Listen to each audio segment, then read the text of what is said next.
Hi hello friends, welcome to போனாஸ் kitchen and entertainment vlog. இன்றைக்கி நம்ம சேனலில் பச்சை பயிரை வச்சு நம்ம எப்படி டிஷ்ஷை வந்து செய்ய போகிறோம் அப்படின்றத வந்து பார்க்க போகிறோம். பச்சை பயிரில் பார்த்திங்கன்னா ப்ரோட்டீன் அதிகமாக இருக்குங்க. குழந்தைங்க வந்து அப்படியே கொடுத்தா சாப்பிட மாட்டாங்க. இந்த மாதிரி நீங்கள் சப்பாத்தி ஸ்டைலில் செஞ்சு கொடுத்தீங்கன்னா குழந்தைங்களும் விரும்பி சாப்பிடுவாங்க, பெரியவங்களும் வந்து விரும்பி சாப்பிடுவாங்க. வாங்க எப்படி செய்யலான்றதை வீடியோக்குள்ளே போய் பார்க்கலாம். ஒரு பாத்திரம் எடுத்துக்கோங்க. நான் இந்த 1 டம்ளர் அளவுக்கு பச்சை பயிறு எடுத்திருக்கேன். காலையில் வந்து தண்ணி ஊற்றி நல்லா ஊற வச்சுட்டேங்க. 8 ஹவர்ஸ் கிட்ட ஆகிடுச்சி. இப்போ நான் எடுத்து காமிக்கிறேன். பச்சை பயிறு வந்து நல்லா வந்து ஊறி இருக்க பாருங்கள். நீங்கள் காலையில் ஊற வச்சிங்கன்னா ஈவினிங் வந்து அரைக்கிறதுக்கு கரெக்டாக இருக்கும். இதை வந்து ஒரு மிக்ஸி ஜாருக்கு மாற்றிட்டு நம்ம ஃபைனாக வந்து அரைச்சி எடுத்துக்கலாம்.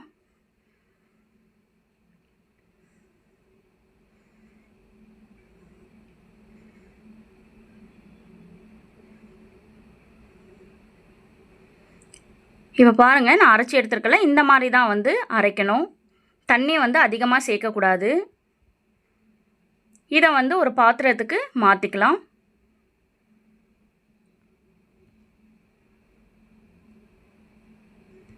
இது கூட காரத்துக்கு கொஞ்சம் பச்சை மிளகாய், கொஞ்சம் இஞ்சி, 2 சின்ன வெங்காயம் பொடி பொடியாக கட் பண்ணி அதையும் சேர்த்துக்கலாம்.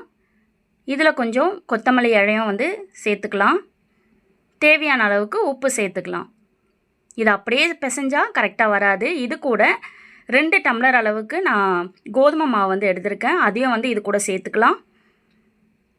இதை நல்லா வந்து மிக்ஸ் பண்ணுங்கள். மிக்ஸ் பண்ணும்போதே தெரியும் நம்மளுக்கு பதம் எப்படி இருக்குன்ட்டு. கொஞ்சம் தண்ணியாக இருக்கிற மாதிரி இருந்ததுன்னா நீங்கள் வந்து எக்ஸ்ட்ரா கோதுமை மாவு வந்து சேர்த்துக்கலாம்.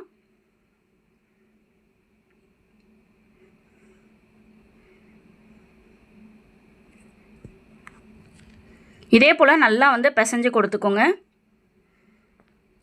நம்ம சப்பாத்தி மாவு எப்படி பிசைகிறோமோ அந்த மாதிரி தான் வந்து பிசையணும்.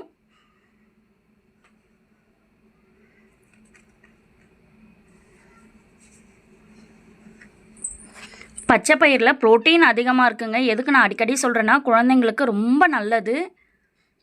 வெயில் டைமில் இது வந்து நல்ல ஒரு ஹெல்த்தியான ரெசிபியாக இருக்கும். கண்டிப்பாக வீட்டில் வந்து ட்ரை பண்ணி பாருங்கள். இப்போ நான் பிசைஞ்சு வச்சுருக்கேன். இந்த மாதிரி சப்பாத்தி பதத்தில் இருந்தால் போதுமானது.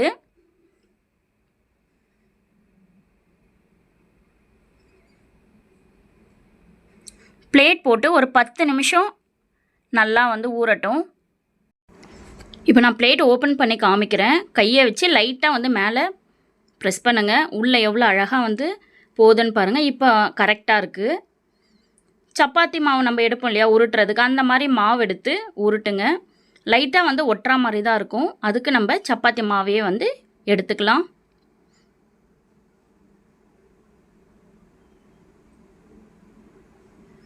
சப்பாத்தி திரட்டுற மாதிரியே திரட்டுங்க. ஒட்டுங்க, கண்டிப்பாக ஒட்டும். அதனால் நீங்கள் சப்பாத்தி மாவை யூஸ் பண்ணி நீங்கள் பண்ணுங்கள். அதே போல் உருட்டும் போது ரொம்ப தின்னாக வந்து பண்ணக்கூடாது. கொஞ்சம் தடிமனாக எடுத்துக்கோங்க.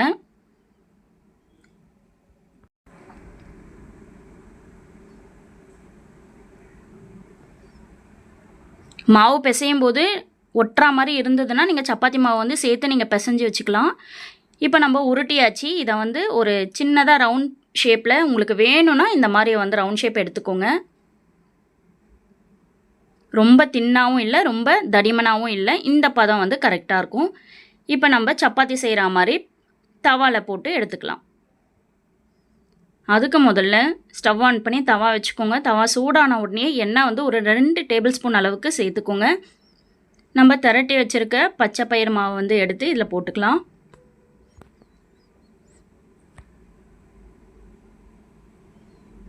போட்ட உடனே கரண்டி வச்சு எடுக்கக்கூடாது. கொஞ்சம் ட்ரை ஆனதுக்கப்புறம் நம்ம கரண்டி வச்சு எடுக்கணும். இந்த மாதிரி எடுத்திங்கன்னா கரெக்டாக இருக்கும். சப்பாத்தி சாப்பிட்றதோட இது ரொம்ப ஹெல்த்திங்க. இது கரண்டி வச்சு இந்த மாதிரி அழுத்தம் கொடுத்து திருப்பி விடுங்க. அப்போ தான் வந்து நல்லாயிருக்கும் சப்பாத்தி. ஸ்டவ்வு வந்து நார்மலாக இருந்தால் போதுங்க. ரொம்ப லோவும் வேண்டாம், ரொம்ப ஹை ஸ்பீடும் வேண்டாம். லிமிட்டடாக வச்சு நீங்கள் அதை வந்து சுட்டு எடுத்துக்கோங்க. அப்போ தான் சாப்பிட்றதுக்கு நல்லாயிருக்கும், தீயாமல் இருக்கும். இதே போல் நம்ம எல்லா சப்பாத்தியும் வந்து சுட்டு எடுத்துக்கலாம்.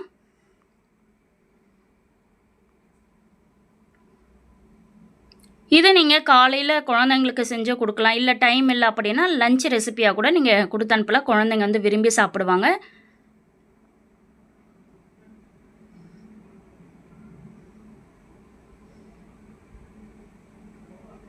இது கூட சைட் டிஷ் பார்த்தீங்கன்னா நம்மளோட விருப்பம் தாங்க. ஆனால் ஆனியன் ரைத்தா ஃபர்ஸ்ட் கிளாஸ், சூப்பராக இருக்கும்.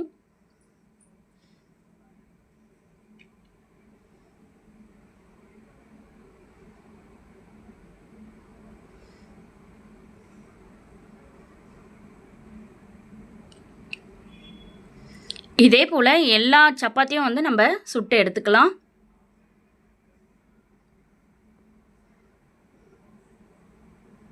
Wow, Emmy. சப்பாத்தி பாருங்கள், சூப்பராக வந்திருக்கு. நீங்கள் கண்டிப்பாக வந்து வீட்டில் வந்து ட்ரை பண்ணி பாருங்கள். ரொம்ப ஹார்டாகவும் இருக்காது, நல்லா சாஃப்டாக இருக்கும். சாப்பிட்றதுக்கு எல்லாருக்குமே பிடிக்கிற மாதிரி தான் இருக்கும். இந்த வீடியோ நீங்கள் பார்த்துட்டு உங்களுக்கு யூஸ்ஃபுல்லாக இருக்கும்னு நான் நினைக்கிறேன். வீட்டில் செஞ்சு பார்த்துட்டு எப்படி இருக்குன்றதை லைக் அண்ட் கமெண்டில் சொல்லுங்கள். அதே போல் உங்கள் ஃப்ரெண்ட்ஸ் அண்ட் ஃபேமிலிக்கும் வந்து ஷேர் பண்ணிவிடுங்க. இது கூட சைடிஷாக வந்து நான் ஆனியன் ரைத்தா வந்து செஞ்சுருந்தேன். ஃபர்ஸ்ட் கிளாஸாக இருந்தது. நீங்களும் வந்து செஞ்சு பார்த்துட்டு எப்படி இருக்குன்றதை கமெண்டில் சொல்லுங்கள். இதே போல் நம்ம அடுத்த வீடியோவில் மீட் பண்ணலாம். தேங்க்ஸ் ஃபார் வாட்சிங்.